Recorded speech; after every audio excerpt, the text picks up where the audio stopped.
I was falsely accused of cheating by my wife, lost my job, and she told my boss, "He's been lying to us all." I was fired the same day. Then her sister sent me the footage that changed everything. I walked into HR and said, "Play this in front of everyone." Their mouths dropped. I always thought betrayal would come crashing through the front door, loud and violent, like a car wreck or a house fire. Turns out, it's quieter than you think. It creeps in on tiptoes, slithering under the door when you're too tired to notice. That morning, sitting at my kitchen table in Austin, Texas, I knew something was off. The coffee was bitter, even though I made it the same way I always did. The air smelled stale. Rufus, my golden retriever, whined at my feet like he sensed something bad in the wind. Across from me, my wife Tessa scrolled mindlessly through her phone. She looked beautiful the way she always did. Long dark hair tied up in a messy bun, soft blue sweater hanging loose on her frame. But there was a sharpness in her face that didn't belong there. It was the kind of look that made your skin itch, the kind you couldn't explain until it was too late. "You feed Rufus?" she asked without looking up. "Yeah," I said, trying to keep my voice light. She didn't say anything after that. Didn't smile. Didn't meet my eyes. Just kept scrolling like she was waiting for a message she didn't want me to see. I kissed her cheek out of habit before heading out the door. She didn't pull away, but she didn't lean into it either. I told myself not to think too much of it. Couples have off days, right? 9 years of marriage taught me that. Still, by the time I pulled into the parking garage downtown, my stomach was twisted in knots. Work was normal, at least on the surface. Chris from IT waved me over to the break room. His smile was tight. "Big meeting at 2, he said. "About what?" He shrugged. "Rumor is, someone's in trouble." I laughed, but it stuck in my throat. Around noon, I got a text from Tessa. "Need to talk tonight." No heart emoji. No love you. Just 4 heavy words that dropped into my gut like stones. I sat there staring at the screen for a long time, feeling the cold press of something coming, something I couldn't name yet. 2 o'clock hit, and the department heads filed into conference room 5A. Mr. Johnson, the VP, sat at the end of the table. Sylvia from HR was beside him, tapping her pen against a folder like she already hated whatever conversation was about to happen. Johnson's voice was tight. "This isn't easy, but due to recent events, we have to make some hard decisions."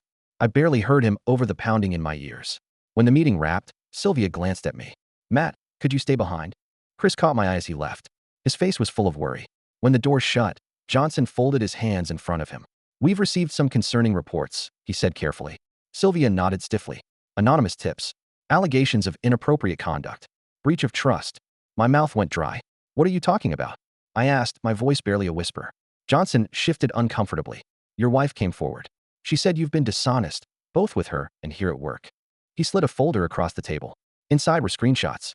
Photos of me talking to Monique from QA, standing close to her by the coffee machine, laughing with her at lunch. Totally innocent moments, twisted into something ugly. "You're firing me because of this?" I choked out. Sylvia's face didn't change.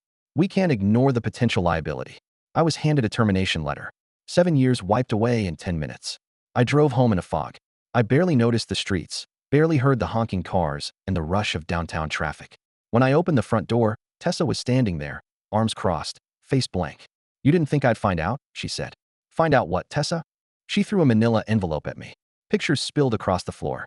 Me and Monique. Me and random women from office events. Always at a weird angle. Always with a story that could be bent if you wanted it bad enough. "You've been sneaking around behind my back for months," she hissed. "You're disgusting." I couldn't breathe. I knelt, picking up the photos with shaking hands. "This isn't what it looks like," I said, but my voice was thin, powerless. Tessa just stared at me with dead eyes. "Get out." I left with nothing but my wallet and Rufus's leash. That night, lying on a lumpy motel bed, I stared at the ceiling and tried to understand how everything went so wrong so fast. No job, no wife, no home, just a trail of questions I didn't know how to answer. The next morning, Bianca texted. "Need to talk. Urgent. Joe's coffee. 11 a.m. I almost didn't go. I was humiliated enough without dragging Tessa's family into it. But something about Bianca's message, it felt different. Like she knew something I didn't. Joe's coffee smelled like burnt espresso and old wood. I sat in the corner, nursing a cup of black coffee, my hands shaking from more than the caffeine. When Bianca arrived, she was practically vibrating with nerves. She slid into the booth, pulling off her sunglasses. "Matt," she said, leaning in, "Tessa's lying." I didn't react. Couldn't. I was too numb. She pulled out her phone, scrolling fast, and pressed play. I didn't expect much. Maybe a photo. Maybe some texts. What I saw made my stomach heave. Tessa, sitting in a booth at a restaurant I recognized. Laughing, flirting, kissing a man I'd never seen before. His hands were all over her. Hers were on him. This wasn't casual. This wasn't new. This is Trevor, Bianca said, voice low. Her personal trainer. I stared at the screen, every part of me shattering. They've been sleeping together for months, Bianca said. I closed my eyes. The buzzing in my head was deafening. Bianca slid a flash drive across the table. Texts, emails, voicemails. Tessa set you up to look like the bad guy. I opened my mouth, but no sound came out. You have to fight back, Bianca said. I nodded slowly. Not because I felt strong. Because it was the only thing left to do. I walked into Cloudspire's lobby like a man walking into battle. The receptionist's eyes widened. Matt, you're not. Get Sylvia. And Johnson. Now. It didn't take long. 5 minutes later, I was back in conference room 5A. Johnson looked tired. Sylvia looked annoyed. You can't just show up here, Sylvia said. I slid the flash drive across the table. Play it. She hesitated. Play it. I repeated, my voice sharper than I meant. Johnson nodded once. Sylvia plugged it in. Pressed play. The footage filled the room. Tessa laughing, leaning into Trevor's chest, kissing him like she couldn't breathe without him. Then the messages. Tessa laughing about how easy it was to frame me, how gullible everyone was. The room was dead silent. Johnson finally cleared his throat. Matt, we made a mistake. You ruined my life, I said quietly. He flinched. We'll make it right, he said. Whatever it takes. I didn't answer. There wasn't enough right in the world to fix what they did. I didn't take the reinstatement. I didn't want their apology, their hush money, or their fake sympathy. I took the severance, though. I'd be an idiot not to. Money doesn't heal everything, but it keeps the lights on when your life caves in. I packed my few things from my desk under Sylvia's tight-lipped supervision, feeling like a ghost moving through a life that no longer belonged to me. Chris caught me on the way out. His face was red, his mouth working like he wanted to say something, but in the end, he just slapped my shoulder and said, "You deserved better." I didn't answer. I didn't trust myself to. The drive back to the motel was quiet. Rufus stared out the window like he could smell how wrong everything was. I kept seeing Tessa's face, the way she looked at that man like he was air and she was suffocating. I sat on the edge of the bed for a long time, holding my head in my hands. The motel room smelled like bleach and despair. I wondered if the people who stayed here before me had their lives fall apart too. The phone buzzed on the nightstand. Tessa. I didn't pick up. I let it ring until it stopped, staring at the wall until the sun set and the room faded into gray. The next morning, there was a knock at my door. I opened it to find Bianca standing there, hair pulled into a messy braid, dark circles under her eyes. She knows, she said simply. I stepped aside to let her in. Bianca sat down heavily in the motel chair, looking around like the sad little room was proof of everything Tessa had done. She found out I gave you the video, she said. I nodded. I didn't have the energy for anger. She's losing it, Bianca continued. Screaming, crying, telling Mom and Dad you abused her. The words hit me like a slap. I never touched her, I said, my voice raw. I know, Bianca said fiercely. We all know. She's desperate. She's trying to rewrite the story before anyone else sees the truth. I leaned back against the wall, staring at the ceiling like it held answers. What do you want to do? Bianca asked after a while. I didn't know. God, I didn't know. 2 days later, I stood in front of the house that used to be mine. Bianca waited in the car across the street, watching. I knocked once. Tessa opened the door, her face pale, her eyes wild. You, she spat. Yeah, I said, feeling strangely calm. We stood there for a long moment, the weight of everything pressing down between us. You think you're smart? She hissed. You think people are going to believe you over me? I don't care, I said. I have the truth. She laughed, a bitter, broken sound. Truth doesn't matter. Perception does. You're right, I said quietly. But this time, the perception is the truth. Tessa's mask cracked then. Her face crumpled, the anger leaking out into something that almost looked like fear. You ruined this, she whispered. No, I said. You did. I handed her the envelope, the divorce papers. She snatched them with shaking hands, her nails digging into the paper. This isn't over, she said. Yeah, I said, turning away. It is. I didn't look back as I walked to the car. Bianca watched me silently, her hands gripping the steering wheel until her knuckles turned white. I climbed in. Rufus barked once, low and protective. We drove away without a word. The weeks after that were slow, heavy. The news trickled out. Tessa's affair. Her lies. Her desperate attempt to smear me. Her parents called. Apologized through tight voices that didn't quite meet the shame in their eyes. Some of our mutual friends, people I thought I'd lost forever, reached out. Awkward, stumbling apologies. I took some of them. Ignored others. The trust was gone. Burned to ash. I found a cheap apartment near the edge of town. Small, battered, but mine. Rufus adapted faster than I did, curling up on the second-hand couch like he'd been born there. I spent my days applying for jobs, fixing up the place, walking Rufus around Lady Bird Lake, trying to stitch some kind of life back together. Nights were harder. Nights were when the memories came back sharp and bright, when I could still smell Tessa's shampoo on the pillowcases I hadn't thrown out yet. I'd lie there in the dark, staring at the cracked ceiling, wondering if I missed her or if I just missed the life I thought I had. One afternoon, as I was patching a hole in the drywall, my phone buzzed. Unknown number. I ignored it. It buzzed again and again. Finally, I picked up. It was Tessa. Her voice was small, fragile. "Matt," she said. "I'm sorry." The words didn't hit the way she probably wanted them to. They fell flat. Empty. "I didn't know what I was doing," she said. I was scared. I hung up. I stood there for a long time, staring at the wall, the putty blade still in my hand. I didn't feel triumphant. I didn't feel angry. I just felt tired. After I hung up, I stared at the phone like it might ring again. It didn't. Tessa's voice clung to the air, weak and shaking, the way it used to sound after our worst fights when neither of us knew how to put it back together. I tossed the phone onto the couch and picked up the putty blade again. The wall didn't fix itself. The rent didn't pay itself. Life didn't stop moving just because my heart wanted to. The divorce dragged on. Tessa didn't make it easy. She contested every line in the paperwork, fought over furniture she didn't even want, demanded the dog, then changed her mind. I went to court 3 times. Each time, she looked smaller, thinner, angrier. She'd show up late, hair a mess, makeup smeared like she'd forgotten how to care. Her lawyer tried to paint me as the villain once, suggested I had emotional outbursts at work. Bianca sat in the back row, arms crossed, daring them to push it further. They didn't. Tessa's lies didn't hold up under the weight of the truth. The judge saw through her pretty quick. Still, it wasn't satisfying the way you'd think. Watching her unravel wasn't like watching justice. It was like watching someone drown slowly, screaming at the water instead of swimming. Part of me wanted to reach out. Part of me wanted to grab her and shake her and make her understand what she'd done, how deep the blade had gone. But I didn't. I just sat there, hands folded in my lap, listening to my marriage collapse in legalese. After the hearings, Bianca and I would grab coffee or a cheap dinner, sitting outside on battered picnic tables while Rufus dozed under the bench. "Are you doing okay?" she'd ask. I never answered right away. How do you explain the hollowed-out feeling inside you? The way your bones feel heavier, like grief is stitched into them? "I'm getting there," I'd say eventually. And that was the truth. In pieces. In inches. One evening, a few weeks after the final court date, I went back to the house. It was listed for sale now, the lawn overgrown, the windows dark and empty. I parked across the street and sat there, engine ticking, Rufus snoring softly in the passenger seat. Memories hit harder than I expected. Tessa planting flowers in the front yard, dirt smeared on her cheek. Late-night arguments whispered under the porch light. Laughing until we cried over burnt Thanksgiving turkeys. Her head on my chest as we talked about baby names we never got around to using.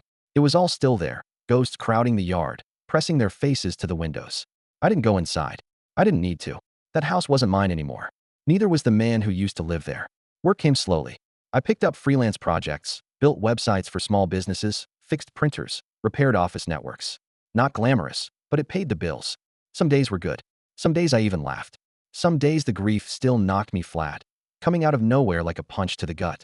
A whiff of her perfume on a stranger. A song we used to dance to crackling through cheap diner speakers. An empty side of the bed that used to feel full. Healing wasn't a straight line.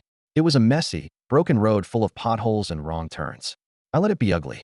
I let myself sit in it. One afternoon, Bianca showed up at my door with a pizza and a 6-pack.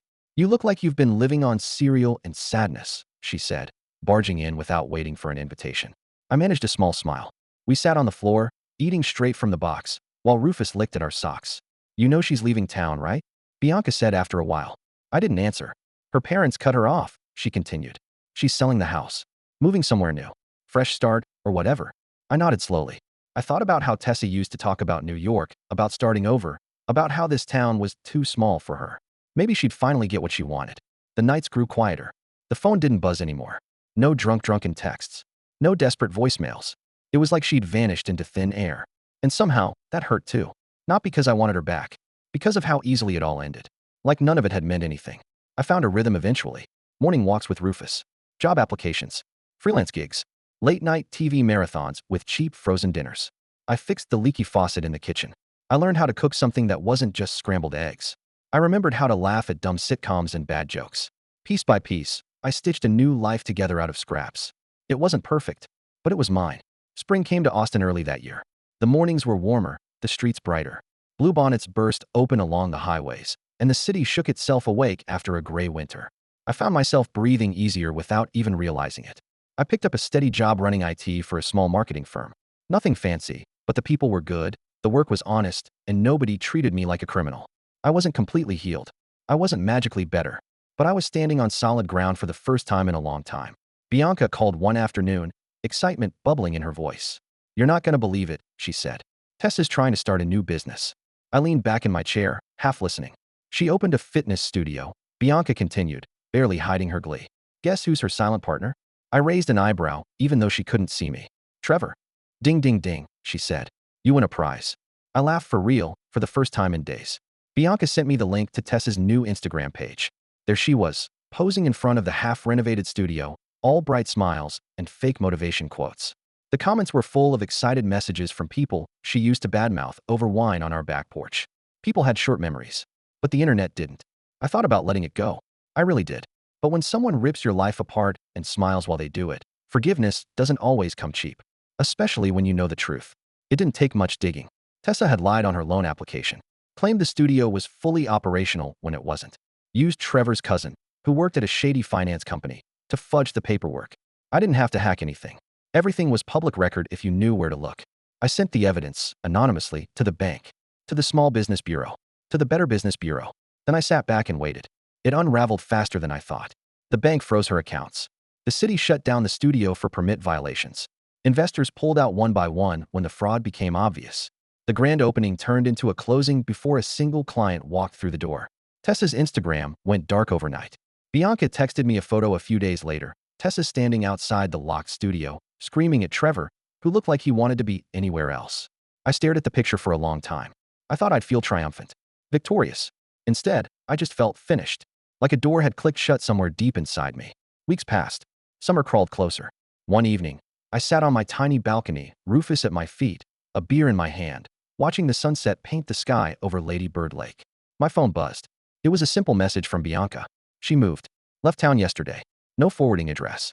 I stared at the screen, feeling strangely light. I didn't reply. There was nothing left to say. I leaned back in my chair, feeling the warm breeze against my face. For the first time in a long time, the future didn't look like a battlefield. It looked like an open road, and I was finally free to walk it.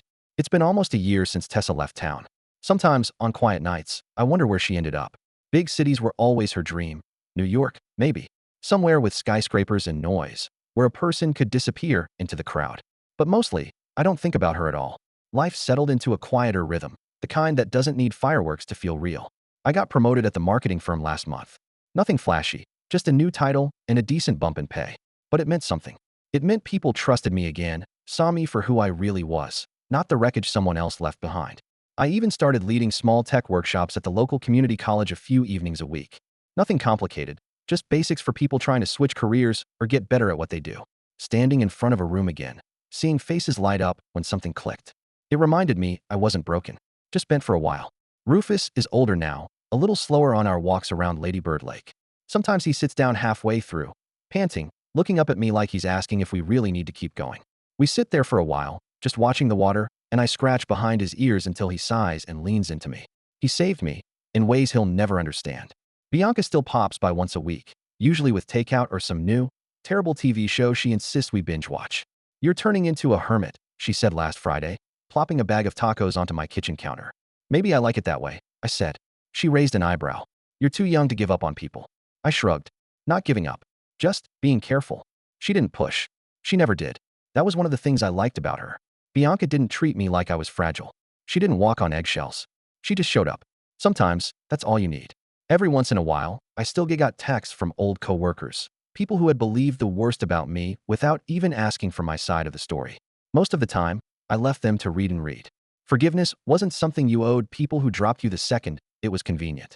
It was something you earned. And some bridges, once burned, weren't worth rebuilding. A few weeks back, I got an invitation in the mail. It was from Cloudspire, the company that fired me. A glossy, mass-printed invite to their 10-year anniversary celebration. Champagne. Hors d'oeuvres. Networking. I laughed when I read it. Really laughed. The kind of laugh that leaves your chest warm and loose afterward. I dropped the invite into the trash without a second thought. Some doors stay closed for a reason. I started dating again, slowly. Carefully. No apps. No blind dates set up by well-meaning friends. Just real moments. Conversations at the dog park. A smile exchanged with the barista who remembered my order after only 2 visits. A kind word from a client after a long project. Nothing serious yet. But it wasn't about rushing toward something just to fill a hole. It was about trusting myself enough to believe I deserved good things again. Last weekend, Bianca dragged me to a food truck festival downtown. The sun was very hot, the crowds annoying, but it felt good to be out. We wandered between rows of trucks selling everything from smoked brisket to Korean-Mexican fusion to gourmet popsicles. At one point, standing in line for overpriced tacos, a woman bumped into me. She apologized, laughing, a deep, rich sound that made something warm flicker in my chest. We started talking. Her name was Elise. She worked in graphic design, loved hiking, and hated cilantro. We ended up sitting on the curb, sharing tacos and stories until the sun set, and the festival lights blinked on overhead. When she smiled at me, really smiled, it felt like the first inhale after being underwater too long. I didn't know where it would go. I didn't need to. Sometimes, it's enough to just let something good happen without questioning it. I still carry scars. There are days when trust feels like a tightrope walk over broken glass. But they're healing. Slowly. Imperfectly. And maybe that's the best anyone can hope for. One night, not long ago, I stood on my balcony with Rufus asleep at my feet, a cool breeze tugging at my shirt. The city stretched out in front of me, lights blinking against the dark, alive and restless. I thought about everything that had happened. The lies, the loss, the slow climb back to something resembling a life. I thought about Tessa, wherever she was, and felt nothing sharper than a dull ache, like an old bruise you forget about until you press on it by accident. I thought about Bianca, Rufus, and Elise.